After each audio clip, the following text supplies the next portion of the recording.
Well, reactors, I have seen Dune Part 2. What are you guys' thoughts on this film? Sound off in the comments down below. But I've seen this film. I saw it on Friday.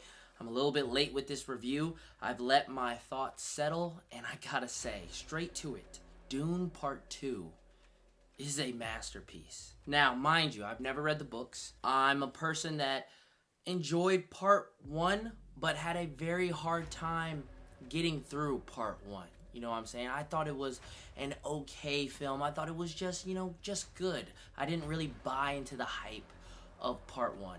But now we have Part 2, the continuation of the story that started with Part 1. And man, this movie is something else. I am in total shock. I'm still in awe.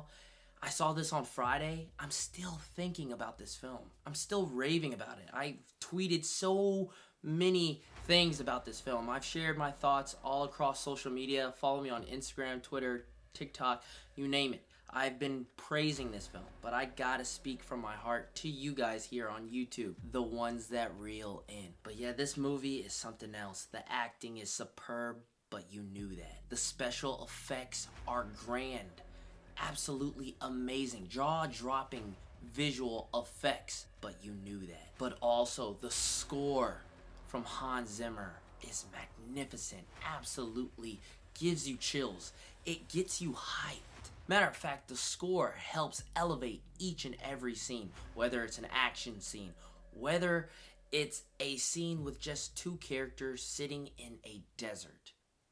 It does it all. But most importantly, our director, Denis Villeneuve, killed it. What he did well with the first movie, he improved upon here with Part 2. And that's coming from someone that, thought the first one was just okay. And now I'm saying that this movie is a masterpiece. What a character development for me. Now with Denis Villeneuve, I've seen quite a few of his films. Not all of them, quite a few. Dune Part 1, obviously. Dune Part 2, I just reeled in. I've seen Sicario. I've seen Prisoners. And I've seen Arrival. I have yet to see Blade Runner 2049, and I need to reel that in. I might do a movie reaction for that down the road. But from the films that I've seen from him, this is my favorite film from Denis. Now with all this praise to the director, to this cast, to our leading man, the biggest praise goes to Greg Fraser.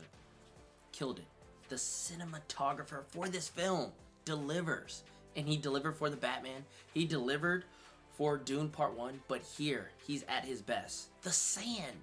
The small details. The sandworms. Just the scale of this film. The way this planet, Arrakis, looks. Everything about Dune. It looks amazing, man. The first act reeled me in with that intro. I was ready to go. And then we have more action scenes throughout. This movie has a lot of action scenes, and it delivers. But not only that, the character development that our characters go on. Just watching it all play out. But then you get the final act. You get the big battle that you have seen throughout the trailers and TV spots. It's amazing. That final act just delivers something I haven't seen in quite a very long time. It's been quite a while in which my thoughts on a film were made up well before the movie was over. I knew that this movie was going to be a 5 out of 5 or a 10 out of 10 well before that final act. But once I reeled in that final act, I was like, I need more. I want a whole nother hour. And that's the thing about Dune Part 1. I felt a little bit bored. But with Dune Part 2, I was not bored at all. I was not bored. There were some scenes that drag on for a little bit. But, that tends to happen. But I feel like every scene in this movie were needed. They needed to be in the film. And I've heard that he's cut out, a few scenes. I forgot the one character. He's not in this at all. He was in Part 1. And I was sad to hear that he was cut out of this film entirely.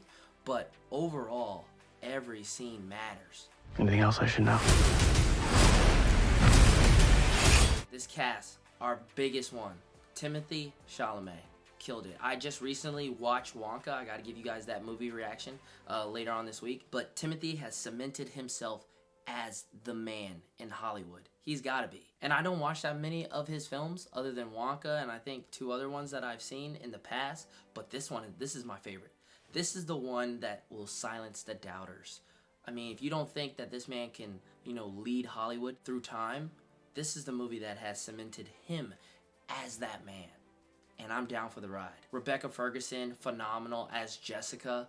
Oh my gosh, so captivating and so menacing too as well. That's all I'm going to say. You know, I'm the only one who believes you're gonna make it. I got that. Zendaya as Chani. I've been waiting for her to make her appearance after I felt like she was just there in part 1, but she's fully here. And what really impressed me was the way she, speaks with her facial expressions, with her eyes.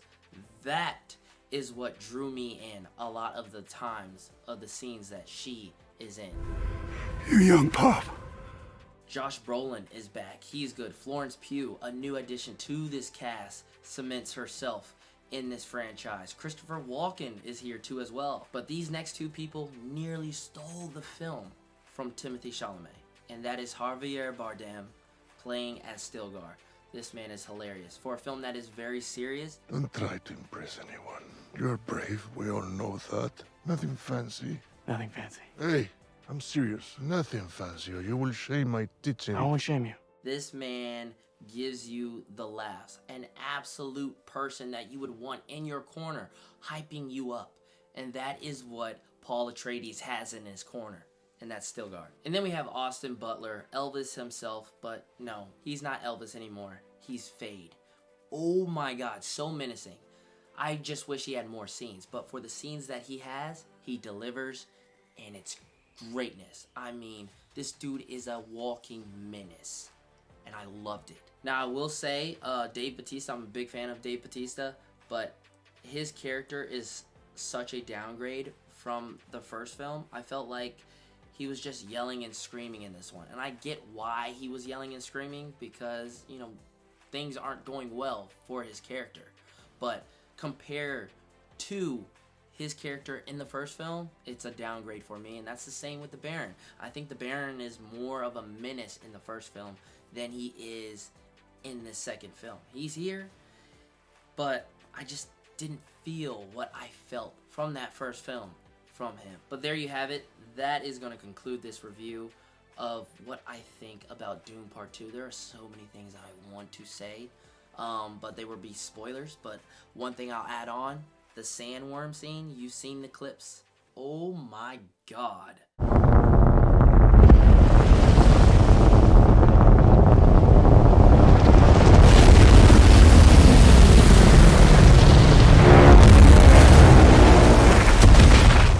Scene gave me nipple chills. Right then and there, I was like, oh my god, what am I witnessing here? Oh, that's right, a masterpiece. And that is what Dune Part 2 is. I want to hear what your guys' thoughts are on this film. I might share a little spoiler thing towards the end of this, but I will give you guys my rating. Out of 10, it's a 10. Out of 5, it's a 5. I gave it a 5 out of 5 on my Letterboxd. If you have Letterboxd, reel it on in with me there. But yeah, that's going to do it for this review. I want to hear your guys' thoughts. This film deserves all the praise. I'm just hoping that, the positive feedback and word of mouth keeps on going well throughout the year of 2024, heading into next year's Oscars. Not this coming up Oscars, but next year's Oscars, because this film will absolutely reel in the awards for that season, especially at the Oscars. But that's going to do it here for this review. I'll share my spoiler thing real quick, so you might want to click off right now. If you haven't seen this film, go see it. Go see it in IMAX. Seriously, go see it in IMAX. I'm not kidding. If you had to pick one movie to see in IMAX, make sure it's this one for this year. Go see it in IMAX. Spoilers in 5, 4, 3, 2, 1, 0. Hopefully you clicked away. Seriously, go. I know you're sitting here, you want to hear my spoilers. No, go away. Experience this movie for yourself. But real quick before I end this video, that final act, man, Paul Atreides was on demon time. Black Air Force One energy. Big D energy. The scene of him walking in the back, and you see the sandworm coming out in the back, all blurry, and it's him in the front. I was just like, what? And then you see him walking through all the people, and the camera's over top. Oh my god. Oh my god. He was on his Anakin Skywalker. He was getting his revenge one way or another. And then he walks in the building, stares everybody down, walks up the step, stabs the Baron in the neck, and says, "You die like an animal." I believe that's what he said. I was just wishing in that scene he showed his face, because wow, that scene delivered. I was like, yo. And then seeing the 3 sandworms too cause destruction, and you know, the Fremen just absolutely wiping out everyone. That final act is something that I just can't get out of my mind, dude. I saw this on Friday and I'm still thinking about it. And then you get the final knife fight, which was sick. May thy knife chip and shatter. May thy knife chip and shatter. Paul does this freaking flip. It caught me so off guard. I was like, who the hell taught you that? When did you learn that? Insane, amazing knife fight. And then you get the final words of Paul Atreides when they decide to attack all the houses. All the houses are willing to fight back. And Stilgar's like, what do you want to do about this situation? And he's like, take him to paradise. I believe that's what he said. And I was just like, my face was like hyped up in the moment, cheering on what was happening. Obviously, I don't read the books. I was hyped and just rooting for this man for his revenge. But once he said that, I was just like, oh man, that's not good. I mean, I get why he's doing it, but a part of me is like, this might not turn out so well. I mean, this man, he's going down a path that I might not be a fan of in the future. But as of right now, with this film, I was a fan and I was rooting for this man and I was rooting for his revenge. So it made me happy to see that he got his revenge. But man, Timothée Chalamet killed it. That's all I'm going to say about the spoilers. Go real in this film. Give this video a like. Subscribe to the channel as well. Follow me on all social medias. And I want to hear your guys' thoughts. I reeled it in, and so should you. That's Dune, Part 2.